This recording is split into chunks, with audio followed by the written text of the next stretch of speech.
नमस्कार दोस्तों, मैं अंकुर उपाध्याय स्वागत करता हूं आप सभी का आपके अपने YouTube channel share market analysis में। दोस्तों यहां पे बात करूंगा मैं आप सभी के साथ मेटल स्टॉक्स के बारे में। देखिए, गिरते बाजार में मेटल स्टॉक्स में उतनी कोई हैवी गिरावट देखने को नहीं मिली है। इनफैक्ट जो इनके फेवरेट स्टॉक्स हैं वो हरे निशान में बंद होते हुए दिखे हैं आज के सेशन में। तो सवाल ये उठता है, क्या ये गिरावट में एक सुरक्षा कवच की तरह काम करेंगे? क्या यहीं पे पैसा लगाना एक अच्छा ऑप्शन है? टाटा स्टील आज भी पॉजिटिव बंद हुआ है। निफ्टी में केवल 5 शेयर्स ऐसे हैं 50 में से जो हरे निशान में बंद होने में सफल रहे हैं। उनमें से एक तो है टाटा स्टील और दूसरा भी इसी में से जेएसडब्ल्यू स्टील। यानी कि 2 स्टॉक्स तो मेटल से हैं आज निफ्टी में जो हरे निशान में बंद हुए। तेजी नहीं, केवल हरे निशान में बंद हुए। आज की मार्केट को गिराने का काम किसने करा है? भैया आईटी स्टॉक्स लीडरशिप लेते हुए दिख रहे हैं गिरावट को, ठीक है। लेकिन मेटल्स में मैं आप सभी के साथ बात करूं तो पहले तो इनकी डिमांड सिनेरियो को लेकर चिंताएं बनी हुई हैं कंटिन्यू, लेकिन फिर भी ये गिरावट में गिरे नहीं है। तो क्या अब ये समय आ गया है टर्न अराउंड का? क्या ये जो मेटल साइकिल 2020 से 2021 के मिड तक, 22 के मिड तक चली, अब दोबारा से चलने के लिए तैयार है? हम ऐसा कुछ समझें क्या? तो चलिए इसी के बारे में डिस्कस करता हूं और बात करते हैं, समझने की कोशिश करते हैं कि क्या करना चाहिए इन स्टॉक्स में।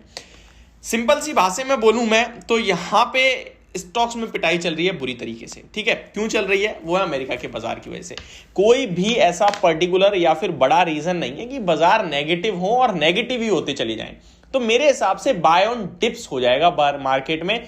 स्टॉक स्पेसिफिक पहले भी खराब था, अभी भी खराब है, लेकिन इंडेक्स लेवल पे आपको डेफिनेटली दोबारा से हायर लेवल्स आते हुए दिख सकते हैं। आज के सेशन में डाउ फ्यूचर्स भी काफी खराब दिख रहे हैं, तो शायद एक और खराब सेशन रहे अमेरिका के बाजार में, या फिर सेकंड हाफ रिकवर करे, वो मैं आप सभी के साथ कवर कर लूंगा। लेकिन अभी बात करते हैं एक एक करके सारे मेटल स्टॉक्स पे। मैं आप सभी के साथ बात करूंगा Tata steel, Vedanta, Hindalco, national aluminium और जेएसडब्ल्यू पे भी बात करेंगे। तो चलिए स्टार्ट करते हैं। लेकिन उससे पहले, अगर आपका भी कोई शेयर है मार्केट में और आपको डर लग रहा है, आप ट्रेडिंग से रिलेटेड बातें, चार्ट्स या कुछ समझना सीखना चाहते हैं, तो मेरे पास एक लाइव सेशन में कमेंट आया था कि भाई ये एटीएम, आईटीएम, ओटीएम क्या होता है? तो मैं ना कंफ्यूज हो गया, ये क्या बोल रहे हैं भाई। फिर मेरे को पता चला वो at the money, in the money और आउट द मनी की बात कर रहे हैं। तो ये कॉल ऑप्शंस की वैरायटी है।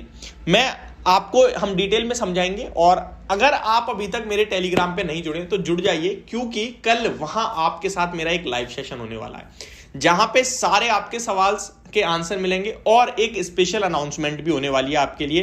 तो मैं आपसे कहूंगा आज ही जुड़ जाएं हमारे साथ। लिंक आपको डिस्क्रिप्शन बॉक्स में मिल जाएगा टेलीग्राम का। और हम कल मिलने वाले हैं शाम 7 बजे, और आपकी जो भी प्रॉब्लम है शेयर बाजार से रिलेटेड कल बात करते हैं, ठीक है जी।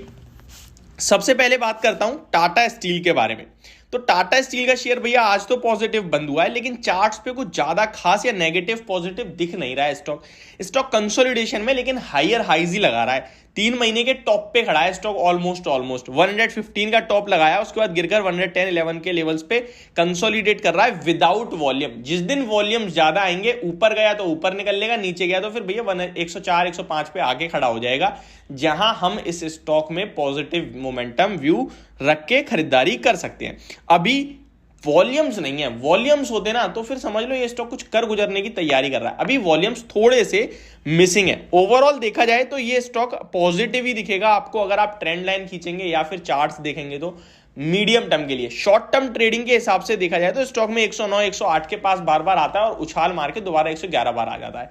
तो ये कुछ लेवल में घूम रहा है। अभी मेरे हिसाब से कोई फ्रेश एंट्री तो नहीं बनेगी, बट थोड़ी स्ट्रेंथ तो दिखा रहे हैं मेटल स्टॉक्स। मेटल स्टॉक्स में कन्विक्शन थोड़ा कम रहता है हमेशा, क्योंकि यहां पे कभी भी कहीं से भी खराब या अच्छी खबर, दोनों ही में से कुछ भी आ सकती है। चाइना से कभी कोई खबर आ गई तो फिर नेगेटिव पॉजिटिव रिएक्शन मिल जाता है, मतलब न्यूज ज्यादा रहती है। तो चार्ट्स के अकॉर्डिंग इन स्टॉक्स पे बात करना थोड़ा कम सेफ रहता है। इसीलिए मैं चार्ट्स के अकॉर्डिंग पॉजिटिव, बट फिर भी बाय रिकमेंड नहीं कर पाऊंगा टाटा स्टील को, क्योंकि मुझे पता है अभी ऐसा कुछ दिख नहीं रहा है। बाकी मार्केट मंडे को एकदम क्लियर और क्रिस्टल क्लियर हो जाएगी, फिर हमारे लिए डिसीजन लेना आसान होगा। नेक्स्ट स्टॉक के बारे में बात करते हैं वेदांता। तो वेदांता में तो भैया क्रिस्टल क्लियर एक ही व्यू है। 318 पे था, तब भी आपसे क्या कहा था, बुक कर लो प्रॉफिट। 320 के ऊपर ज्यादा दिख नहीं रहा। 320 पे आपने 18 पे बुक करा, बहुत खुश हो गए मेरे हिसाब से। आप फ्रेश एंट्री के लिए उस टाइम भी यही कहा था भैया 304-5 पे नीचे आएगा तब खरीद लेना, 300 रुपए का स्ट्रिक्ट एसएल होगा। आज भी देख लीजिए 307 पे आ चुका है। एक रेंज है, ऊपर 320, नीचे 304, 305 यहीं पे नीचे में खरीदना है, 298 300 का स्टॉप लॉस लेके ऊपर में 216 217 के आसपास बेचना है। जिस दिन स्टॉक ऊपर में 325 की रेंज ब्रेक करेगा उस दिन बड़ी चाल बनेगी चार्ट्स पे। जिस दिन स्टॉक नीचे 298 ब्रेक करके टिकेगा उस दिन भैया 285 290 तक के लेवल्स आ जाएंगे स्क्रीन पे। तो सिंपल सा व्यू है वेदांता के शेयर में भी। अब आते हैं नेक्स्ट हिंडाल्को पे। तो हिंडाल्को की बात करें, यहाँ एक काफी अच्छा मूव मिला है और ये स्टॉक मैंने आपको रिकमेंड भी करा था बाय के लिए अंडर 500 रुपीज के स्टॉक्स में 5 स्टॉक रिकमेंड करे थे, इसमें से एक ये भी था लॉन्ग टर्म के लिए। 380 पे रिकमेंडेशन थी, 480 और 500 के टारगेट थे। 480 वाला तो अचीव हो ही गया, आपने देखा, हमने बोला भी था। अभी इस स्टॉक में आज 459 के नीचे जो क्लोजिंग मिली है वो ट्रेडिंग व्यू से थोड़ी नेगेटिव है। स्टॉक में 445 तक लेवल्स आएंगे नीचे में और 445 440 के आसपास आने के बाद हमें पोजिशनली बाय करना चाहिए, लेकिन ट्रेडिंग व्यू से अभी नेगेटिव हो गया है। चलिए बहुत बढ़िया, नेक्स्ट स्टॉक कवर करते हैं JSW स्टील। देखिए लॉन्ग टर्म इन्वेस्टमेंट की बात करें तो टाटा स्टील से ज्यादा प्रेफर मैं हमेशा JSW स्टील को करता हूं, क्योंकि हिस्ट्री ऐसा बता दी कि टाटा स्टील पैसा बना के नहीं देता है और JSW स्टील ने बड़ा पैसा बना के दिया। 10 साल का चार्ट देखो तो JSW स्टील अराउंड 900% के रिटर्न्स दिखा रहा है, वहीं टाटा स्टील केवल और केवल 200 समथिंग के, प्लस मैं 4% की डिविडेंड यील्ड भी ले लूं तो भी वो 400% होता है। तो 500 600 और 900% में काफी बड़ा फर्क है। तो मेरे हिसाब से JSW स्टील लॉन्ग टर्म के लिए तो हमेशा से बेटर रहेगा। बाकी चार्ट्स के अकॉर्डिंग देखें तो स्टॉक ये अच्छा ही दिख रहा है, कोई दिक्कत दिख नहीं रही है। नीचे में सपोर्ट मिल रहा है स्टॉक में अराउंड 735 730 के अराउंड, और ऊपर में स्टॉक बार बार हाईस टेस्ट कर रहा है। तो अभी इस स्टॉक में जिसके पास है पोजिशनली बने रहने की राय होगी। नेक्स्ट नेशनल एल्यूमिनियम को भी कवर कर लेते हैं। तो नेशनल एल्यूमिनियम का शेयर देखें तो यहाँ पे क्या चल रहा है, चलिए देखते हैं। स्क्रीन से हट गया एक्चुअली। नेशनल एल्यूमिनियम 77.35 के लेवल्स पे स्टॉक क्लोजिंग देता हुआ दिखा है। हायर हाइस का फॉर्मेशन है, स्टॉक में अभी तक ब्रेकडाउन हुआ नहीं है। 76.9 76.5 का स्टॉप लॉस रख के होल्ड करने की राय होगी। दोबारा से 79 और 81 के टारगेट्स आपको दिखा सकता है। तो ये मेरी पूरी वीडियो मेटल स्टॉक्स को लेकर, होप आपको समझ और पसंद दोनों आई होगी। Thank you so much for watching this video. Have a great day guys.